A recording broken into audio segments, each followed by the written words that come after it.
बिस्मिल्लाहिर्रहमानिर्रहीम। आप सबकी खिदमत में मेरा सलाम पहुँचे। ये उस ज़माने की बात है जब मैं नया नया विलायत से आया था।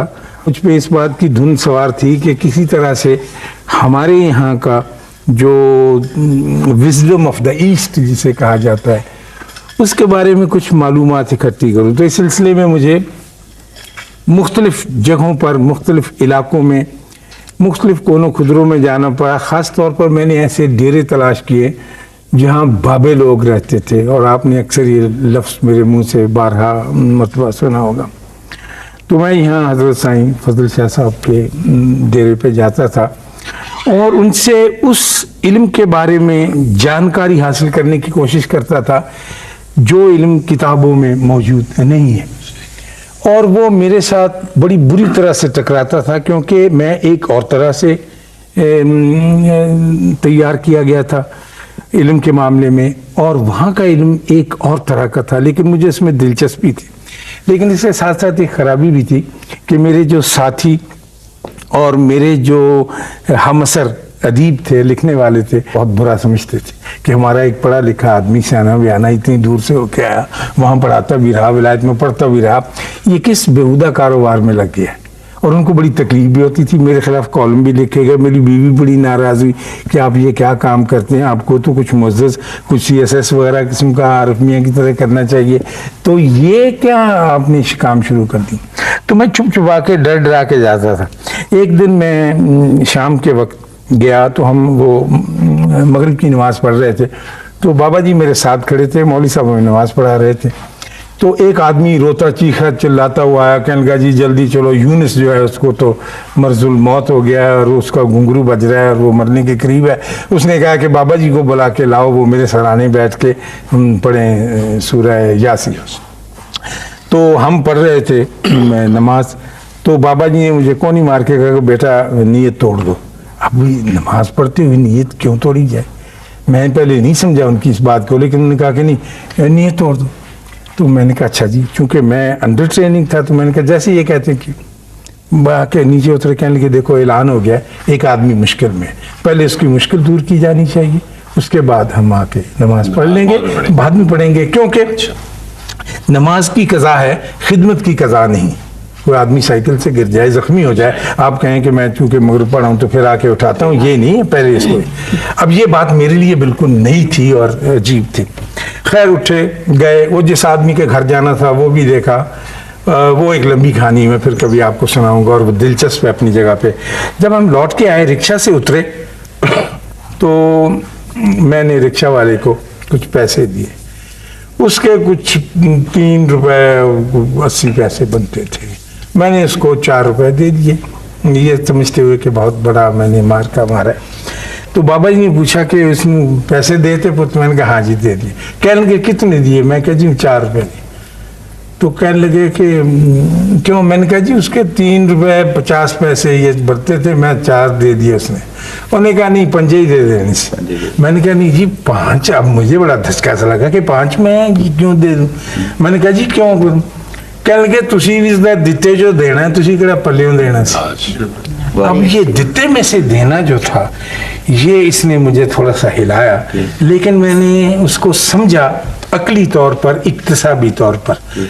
इमोशनली वो काजी साहब मेरे अंदर नहीं उतरी ये बात, लेकिन वो मैं उस बारे में सोचता रहा, गौर करता रहा। अगले दिन हमारे एक दोस्त, मेरा बहुत प्यारा दोस्त इब्ने इंशा, वो कराची से आया और वो घर ढूंढता ढूंढता उसे पता चला कि वो बज़ात इस वक्त कहीं और जगह पे मौजूद नहीं है, किसी लाइब्रेरी में नहीं है, किसी शरीफ जगह पे नहीं। वो ज़रूर गया होगा, चुनाचे वो इतना बड़ा एक डंडा लेके, बांस का था वाला, तो मुझे ढूंढता ढूंढता डेरे पे आ गया। उसे पता था कि अब अंदर तो दाखिल नहीं हुआ और बाहर खड़ा हुआ है, और उसको तकलीफ भी है और शर्मिंदगी भी है कि ये आदमी किस जगह पर आकर बैठ जाता है। तो उसने मुझे जरूर, मैं अंदर बैठा, मैं डरा हुआ, उसने कहा बाहर आ जाओ उस्ताद की वजह से। खैर मैं डरता तो गया।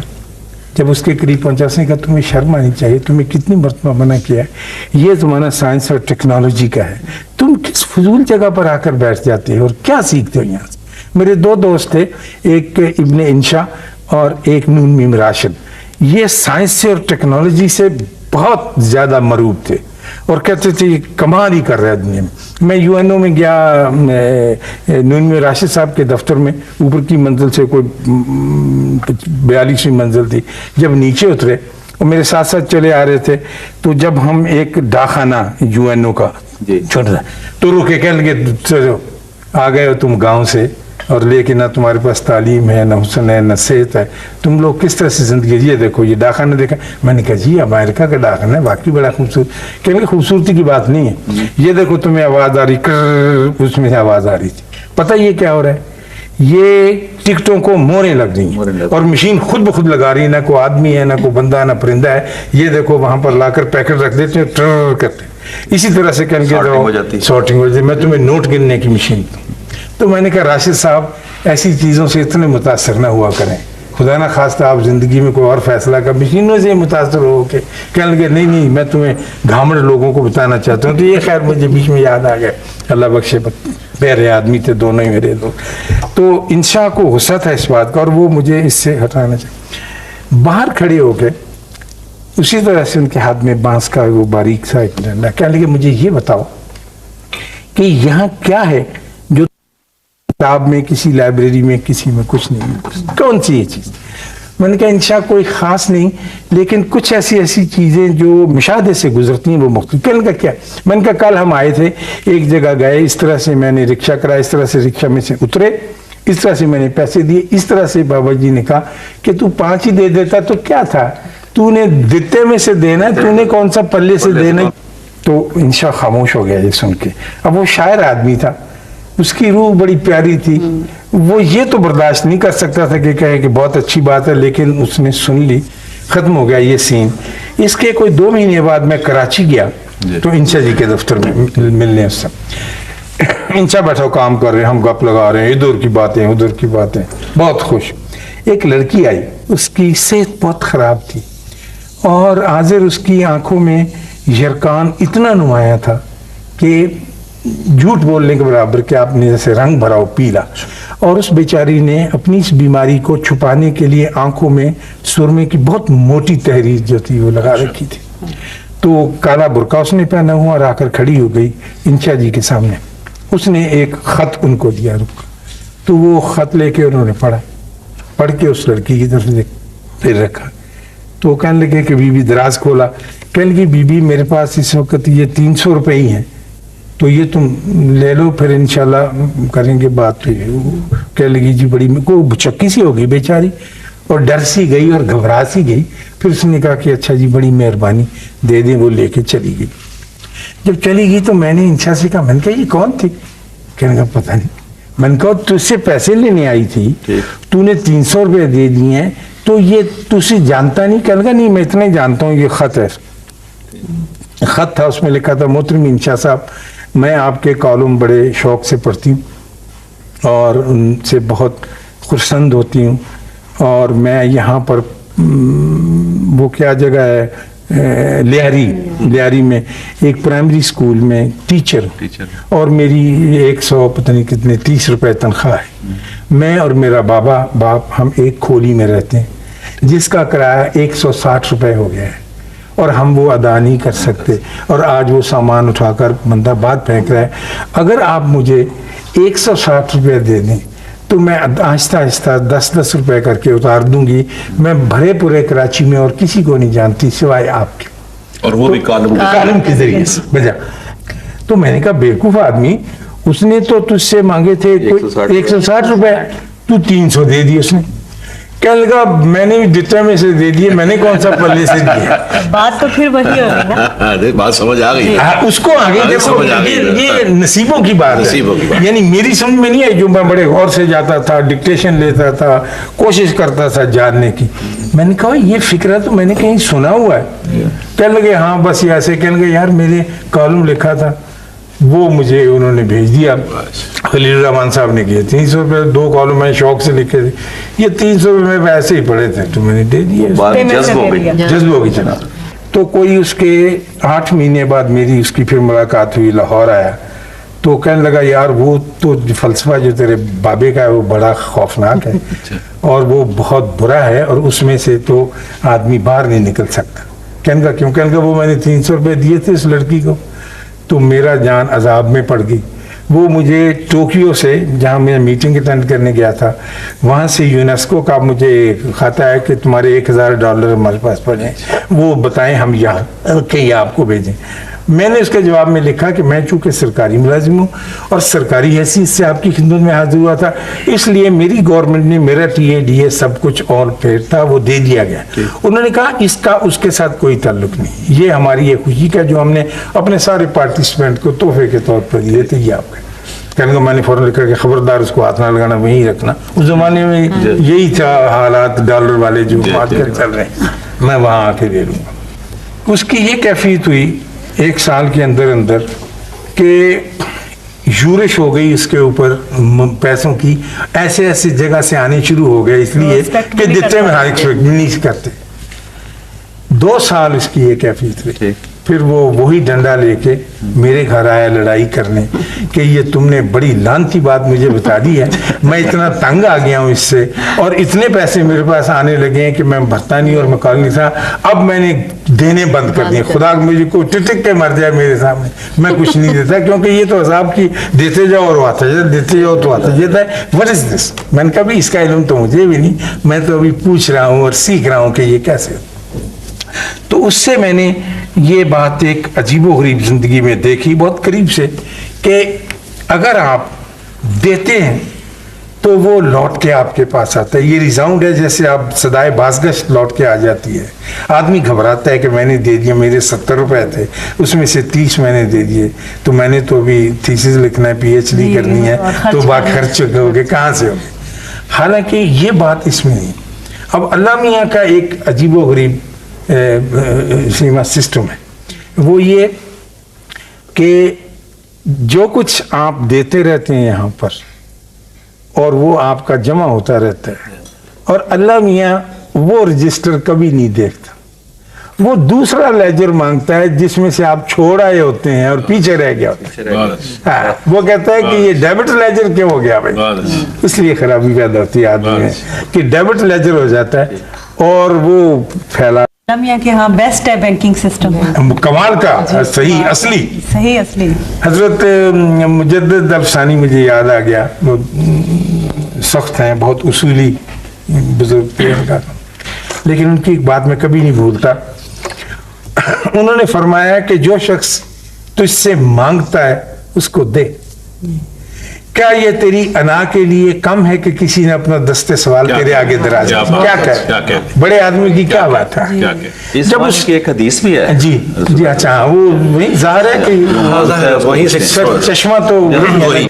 फिर फरमाते हैं, और अजीबोगरीब उन्होंने ये बात की है कि जो हकदार है उसको भी दे और जो नाहक का मांगने वाला है उसको भी दे, ताकि तुझे जो नाहक का मिल रहा है कहीं वो मिलना बंद ना हो जाए।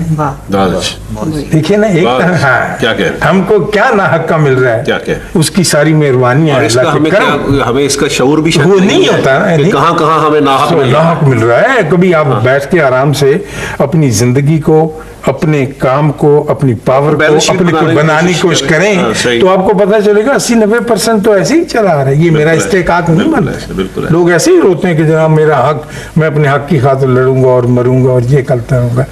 ऐसा कभी होता नहीं। बाज़ औक़ात ऐसी जगह से आ जाता है, मिल जाता है जो आदमी तसव्वुर नहीं कर सकता, बल्कि बेशतर ऐसी जगह से और आता चला जाता है कि ये क्यों आता है। लेकिन आदमी घबराता है कि अगर मैं कुछ दे दूंगा और देते में से मैंने दे दिया तो मेरे कमी हो जाएगी, होती नहीं।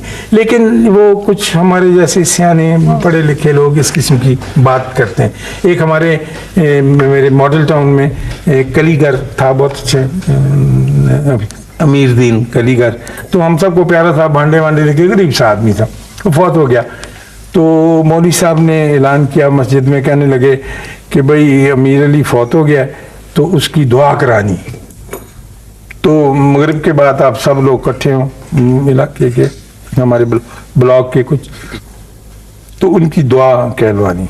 तो हम अभी कुछ पढ़ ही रहे थे कि वो एक लड़का आ गया और उसने आके कहा कि जी मेरा वालिद बहुत बीमार है। वो मस्जिद में आके खड़ा हो गया। तो उसने अमीर अली कलीगर की दुआ भेजी है। हमने कहा दुआ भेजी क्या होता है, दुआ तो आदमी आगे करता है।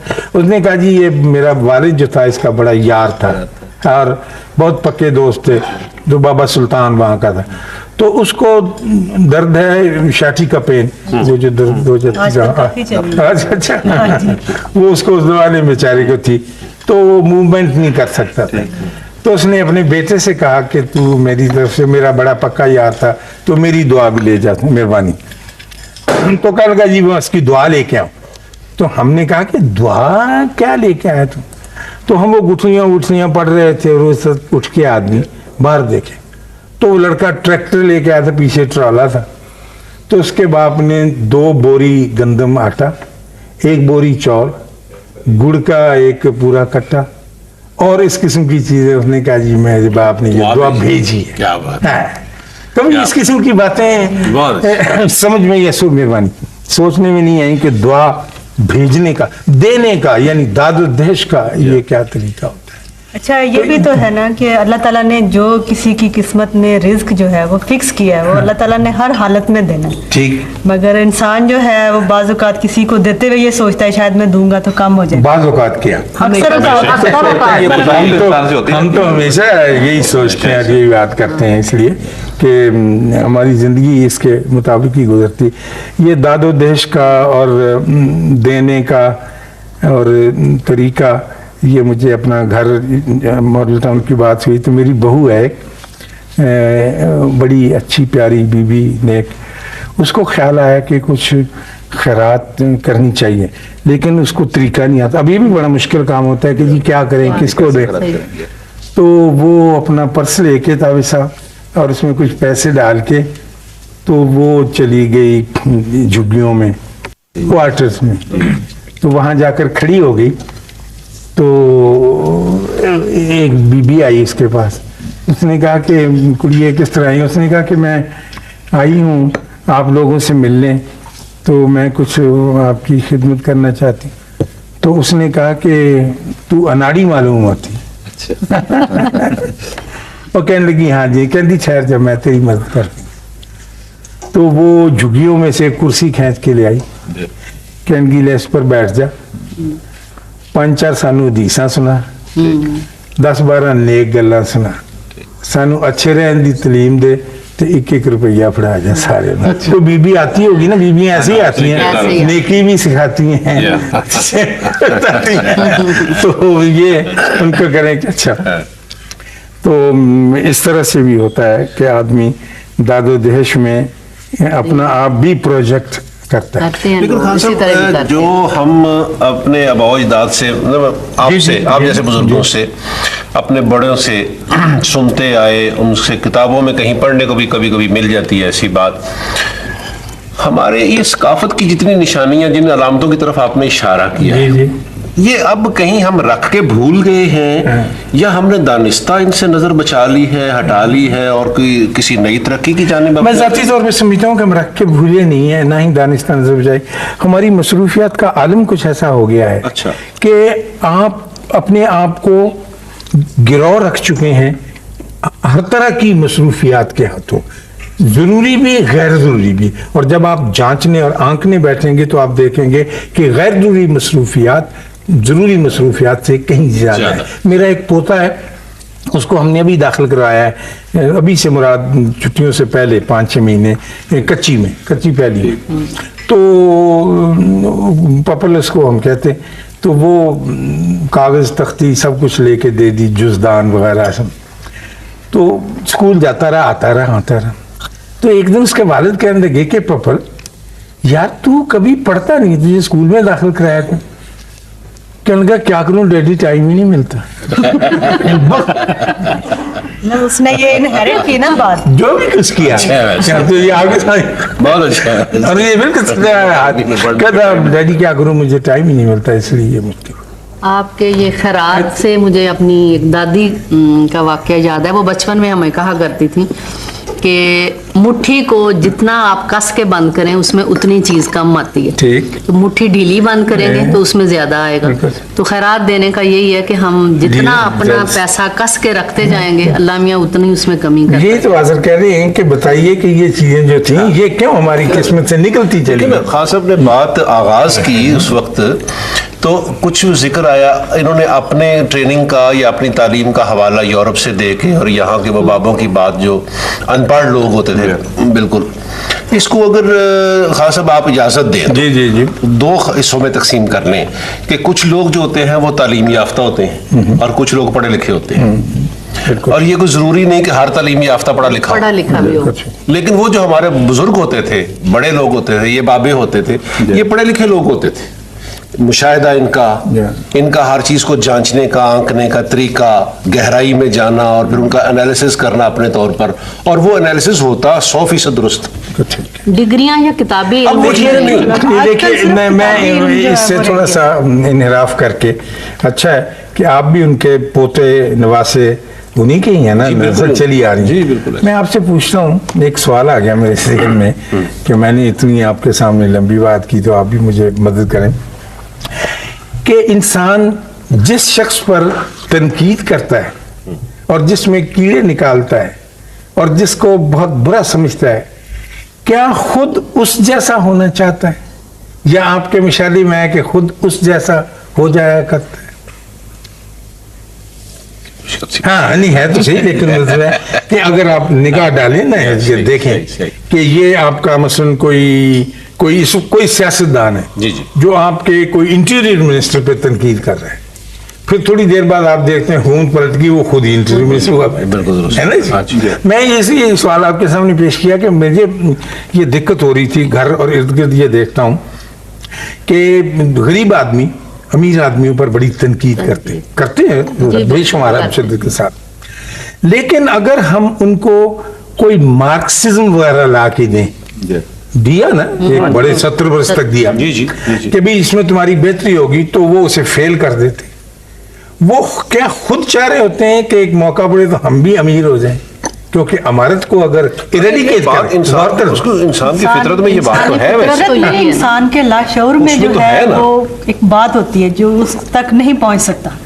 बेसिकली तभी तनकीद की एक वजह यह भी है, इंसान के लाशऊर में एक बात होती है, इंसान उसका कोई एम होता है, गोल होता है, उसको नहीं अचीव कर सकता, तो जो उसको अचीव कर चुका होता है उस पर वो तनकीद करता है। मसलन देखिए ना, लड़कियां, मैं घर की देखता हूँ, वो क्या शक्ल इसकी कोजी सी लगती है, कुछ अक्सर लड़कियां तो यही करती है, लेकिन नाक इसकी छोटी, कान बड़े हैं वगैरह, रंग नहीं गोरा, ये उसका क्या सब कुछ, मेरी तारीफ की जाए कि मैं बहुत अच्छी हूँ, लेकिन फर्ज कीजिए वो भी नहीं है अच्छी। चलिए, तो मैं ये देखता हूँ कि वो तनकीद कर रही होती है और उसका जी चाह रहा होता है कि जो कुछ मैं खूबियां बयान कर रही हूँ मैं वैसी बन जाऊं, और उसमें उसको कुछ खूबियां नजर, जब तो कह दी कि ठीक है, हमारे घर में रिश्ते वगैरह के लिए जाती है ना बीबियां, तो मैं लौट के आता पूछ रहा था कि बताएं आप देख के आए, कह लगे अगर मिला जुला के देखें तो खूबसूरत लगती थी, एक चीज कुछ मिला तो ये क्या बात करती कि नहीं जी निकसुक से तो ठीक थी, छाप नहीं है या कुछ। ताबिश साहब के ये जो कॉस्मेटिक्स की इतनी बड़ी इंडस्ट्री है, जो कि स्टील के बाद दूसरी इंडस्ट्री है वर्ल्ड में, तो शायद इसी खौफ से तो नहीं पैदा हुई कि देखो मैं तनकीद करती हूँ या करता हूँ और फिर उसके बाद मुझ में ये चीज पैदा है।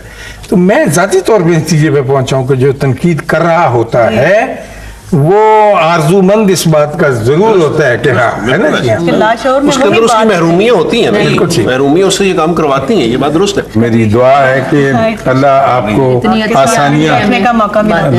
आसानियां अता फरमाए और आसानियां तकसीम करने का शर्फ अता फरमाए।